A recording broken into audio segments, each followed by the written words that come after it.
It's scheduled for demolition in January, Gabriel said, unless we can prove its historical significance, or find a buyer who isn't afraid of ghosts. Reba looked at the crumbling towers and the dark windows. It looked like her life felt grand, broken, and waiting for someone to notice the structure beneath the ruin. Van, she called out, pack the industrial cleaner. We're going to the dark side. Chapter 12. Shadows of Blackwood.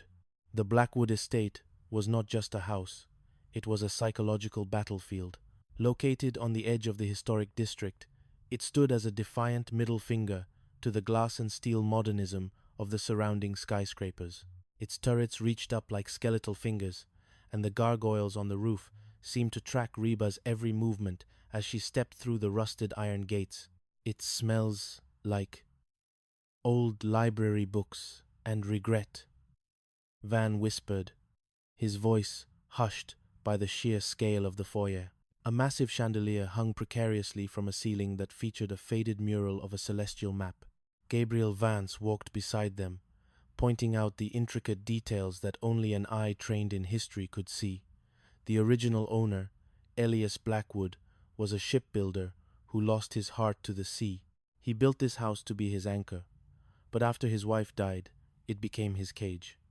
People say he still paces the third floor when the tide is high. I'm more worried about the mold than the pacing, Reba said, but her hand lingered on the dust-covered mahogany of the grand staircase. She felt a strange kinship with this place.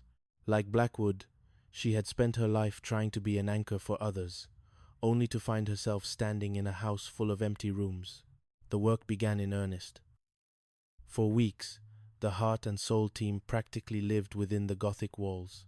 Van became an expert on industrial-grade mildew removal, while Brock took it upon himself to restore the exterior woodwork, creating birdhouses that were exact replicas of the mansion's towers to fund the materials. One evening, as the winter rain hammered against the stained glass windows of the conservatory, Reba found Gabriel in the library, surrounded by stacks of yellowed newspapers. "I found it," Gabriel said, his eyes bright with a quiet triumph. "There's a secret tunnel beneath the pantry leading toward the bayou. This isn't just a mansion, Reba. It's a monument to courage." Reba sat beside him, the candlelight casting long shadows across the room. "Why do you care so much, Gabriel? You're a historian. But this feels personal." Gabriel looked at her, and for the first time, the academic mask slipped. "My great-grandfather was one of the people who passed through that tunnel. Without Elias Blackwood, I wouldn't exist. This house gave my family a future. I can't let them tear it down to build a parking lot." In that moment, Reba saw the man beneath the French press and the blueprints. He wasn't just a scholar, he was a survivor, just like her. He carried the weight of his ancestors' survival in his bones, and he fought for the things that others were quick to forget. Chapter 13. The Archives and the Rain. As the legal deadline for Blackwood's demolition approached, Reba and Gabriel spent more time in the city archives than they did at the mansion. It was a world of microfiche and dust, a quiet sanctuary where they could hide from the aggressive tactics of the developers who wanted the Blackwood land. "You have a very specific way of looking at a contract, Reba," Gabriel remarked one rainy afternoon as they pored over a 19th-century land deed. "It's like you're looking for the loophole and the soul at the same time." "I spent 20 years married to a man who treated every promise like a negotiable asset," Reba said, her voice dry. "You learn to read between the lines when your life depends on it." Gabriel didn't look away. "I'm sorry you had to learn that way, but it makes you a formidable ally. Most people see a ruin and want to move on. You see the structure that's still holding it up." The conversation shifted from legalities to the personal. Gabriel talked about his childhood in East Texas, the grandson of sharecroppers who had prized education above all else. Reba talked about her early years in Houston, the girl who had wanted to be an artist but became a fixer instead. "I think you're still an artist, Reba," Gabriel said softly. "You just use houses instead of paint." He reached across the table, his hand hovering over hers. Reba felt the familiar urge to pull away, to tighten the guards of her fortress. But the silence of the archives was soft, and the rain on the roof sounded like a lullaby. She let her fingers brush against his. It was a tiny gesture, but in the architecture of her heart, it felt like a door being unlocked. "I don't know how to do this, Gabriel," she admitted. "I don't know how to be the person who needs someone." "You don't have to need me to let me walk beside you," Gabriel replied. "Even the strongest foundations need a bit of maintenance now and then." Chapter 14. The Final Stand. The hearing at the Houston Zoning Board was a spectacle of David versus Goliath. On one side sat the developers in their $5,000 suits, armed with digital renderings of a glass and chrome office complex. On the other side sat Reba, Van, Brock, Barbara Jean, and Gabriel, armed with a single, leather-bound diary they had found behind a loose brick in the Blackwood pantry. "The Blackwood estate is a hazard," the developer's lawyer argued. "It's a drain on city resources and a relic of a past that Houston has outgrown." Reba stood up. She didn't have a PowerPoint presentation. She had her voice. "You call it a relic," Reba said, looking the board members in the eye. "But we call it a witness. This house witnessed the birth of this city. It witnessed the courage of people who were looking for freedom.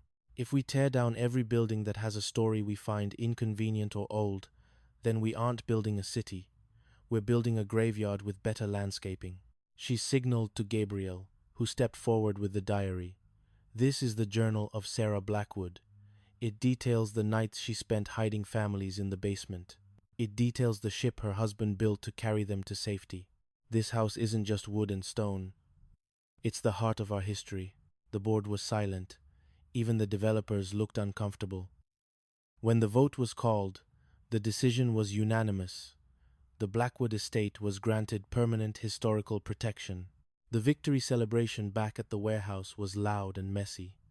Brock and Van were doing a victory dance that involved a lot of air guitar, and Barbara Jean was already planning a Gothic garden gala to celebrate. In the middle of the chaos, Reba found Gabriel on the loading dock. The winter night was clear, the stars reflecting in the dark water of the bayou. "We did it," Reba said, feeling a weight lift from her shoulders that she had carried for months. "You did it, Reba," Gabriel corrected. "I just provided the footnotes. You provided the heart." He leaned in, and this time there was no hesitation. The kiss was slow and tasted like coffee and victory. For the first time in 20 years, Reba didn't feel like a survivor fighting for breath. She felt like a woman who was finally, truly home. Chapter 15. The First Thanksgiving. The dinner at the house on Maple was a beautiful disaster, but it was a disaster they owned. The turkey was indeed 40% breadcrumbs and 60% secrets, and surprisingly frozen in the very center, but no one seemed to care. Thomas tested the maximum volume of his lungs, and Elizabeth tried to feed the dog a whole sweet potato under the table. Van, wearing an apron that said "World's Okayest Dad," was trying to carve the bird with a Swiss Army knife, while Cheyenne looked on with a mixture of love and exasperation. "I'm thankful for the noise," Kira said suddenly. She was home from the dorms, looking more adult in her college sweater, her eyes reflecting the warmth of the room. In the dorm, the noise is just bad music and people crying over finals. Here, the noise is. It's family. It means someone is still here to listen. Reba looked around the table. She saw Brock and Barbara Jean arguing over the spiritual significance of cranberry sauce. She saw Van and Cheyenne sharing a quiet look over their son's head. And she saw Gabriel, sitting beside her, his hand resting on the back of her chair. "I'm thankful for the survivor in all of us," Reba said, raising her glass of iced tea. "But we're still talking to each other. And honestly, in this city, that's a miracle." Chapter 16. The Architect's Secret. The protection of the Blackwood estate brought more than just fame. It brought a mystery that required the kind of intuition only a mother who had found hidden candy for 2 decades possessed. While supervising the restoration of the third-floor nursery, Reba noticed a discrepancy in the wall's thickness. "Gabriel, look at this," she said, tapping the lath and plaster. They broke through the wall to find a small, hidden room. Inside were dozens of letters, preserved by the dry Texas heat, and a set of architectural plans that predated the main house. These weren't just any plans. They were for a communal living space, a sanctuary designed for families who had lost everything. Elias Blackwood didn't just want a mansion, Gabriel realized, his hands trembling as he unfolded the blueprints.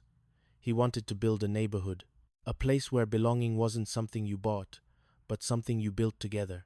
Reba looked at the plans, then out the window at the Houston skyline. It was the idea that a house is just wood and stone until someone fills it with their history. "We can do this, Gabriel," Reba said. "We can turn the Blackwood estate into more than a museum. We can make it a hub for the collaborative, a place where people can learn to build their own legacies." Chapter 17. The Final Gambit of Steve Norris.